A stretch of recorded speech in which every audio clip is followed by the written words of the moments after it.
Hello বন্ধুরা, আবার চলে এসেছি একটা নতুন ভিডিওতে। এই ভাইটার ভিডিওটা দেখতে পাচ্ছি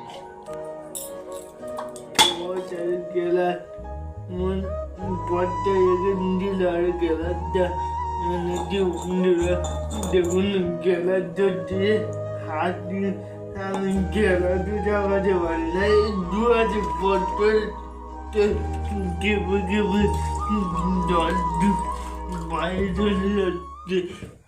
এমন মন্দির গেলাটা জলটা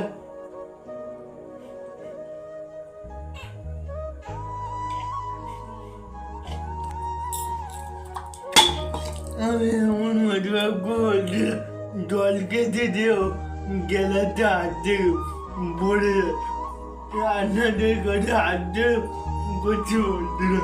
রান্নার একটা লাইস দিয়া টাটকায় এটা আমার মাসির ছেলে, একটু সাপোর্ট করো। আর যেমন আমার ভিডিওতে আমি তোমরা সাপোর্ট করো, তেমন আমার এই ভাইটাকে একটু সাপোর্ট করো। আর আমি তো অনেক ভিডিও দেখেছি যে প্রতিবন্ধী অনেক আছে, তাদেরকে অনেকে তোমার সাপোর্ট করো, এ করো। আমার এই ভাইটাকেও একটু সাপোর্ট করো, যাতে আইডি হয়ে যেতে পারে। দেখতেই পাচ্ছ, আর কোনো কিছু করতেও পারে না নিজের হাতে ভালো করে খেতেও পারে না, নিজের হাতে কোনো কাজও করতে পারে না। আর বয়স হয়েছে 18 বছর। তোমরা একটা জিনিস তো ভালো করেই জানো যে একটা ছেলে 18 বছর হওয়া মানে তারপর থেকে তার উপর থেকে কী যায়। তো তোমরা বন্ধুরা একটু সাপোর্ট করো এই ভাইটাকে, ঠিক আছে? এটা আমার মাসির ছেলে, একটু সাপোর্ট করো। তোমাদের সাপোর্ট আমাদের খুবই প্রয়োজন। এই ভাইটার উপর তো খুবই প্রয়োজন, একটু সাপোর্ট করো।